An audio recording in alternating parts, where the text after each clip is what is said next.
Hi everyone! Tara samahan niyo ako maging maid ngayong araw dahil nandito sa mati ang mami ko. Actually, auntie ang tawag ko sa kanya pero dahil ambisyosa siya, kaya mami na lang. Tris! Mami ko nakikita mo to, please be with you. So yun na nga guys, mag-ayos na muna ng senior citizen para naman pagkamalan pa tayong teenager, di ba? So ayan na, tama yan. Kala mo naman talaga kung sino, tricycle naman sinakyan. Ito nga pala kung Jollibee dahil alas 9 pa lang ng umaga kakain daw muna kami.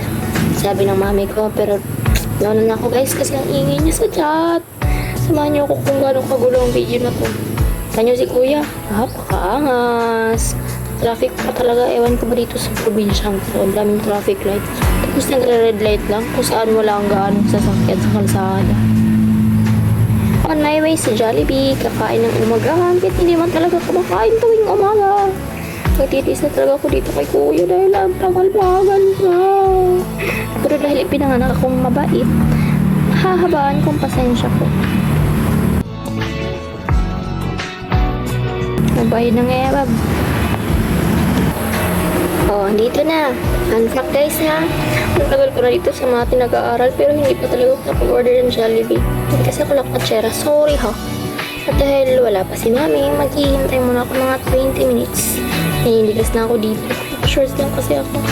So yun namatay na nga. At first time ko mag-order. At hihintayin ko lang tumunog itong hawak ko. So yun, pumunta muna kaming M-Core. M-Core ba yun? Ay, oo, M-Core pala. Para tingnan yung price ng aircon. Dahil bibili daw muna si madam. Pero dahil mahal daw, pumunta muna kaming East West para mag-withdraw. Ito na kami ng hardware. Kasi sa hardware, mura daw ang aircon dun. At pumunta muna kaming LBC dahil may ipapadala malamang. Walang tao kaya ang bilis ng transaction. Pakainit sa labas, tingnan nyo. At dahil gutom na naman kami, kakain na naman kami. Ito ang gusto ko, yung masusuka ako dahil sa kabusugan. Sa Mandarin nga pala kami kumain guys. Isang patok na Chinese restaurant dito sa Mati. Iwan ko na sure if Chinese ba talaga. Instinct ko lang, bakit ba? Another fun fact guys. Hindi ako marunong tumingin ng menu. Ito yung hinawakan ko. Kinakabahan talaga ako. Napapressure ako ng waiter. Di pa pwedeng lahat na lang orderin. Charis. Tapos na kami guys. At on the way na kami. Finally, last spot sa division. Pero dahil naka-shorts lang ako, magtitiis ako dito sa labas. Kita nyo yan guys.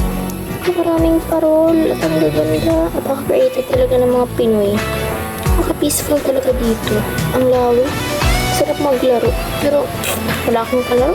Hirap naman kung yayayaan kong guard dito, diba? Nabagot nga kasi ako dito. 2 oras na akong naghihintay. Ano ba to? Ay, finally. Anyways, dito na magtatapos ang video na to. Walang kwenta ang video na to. Pauwi na ako sa BHS. Kumuwi naman dun sa East Coast. Bye guys!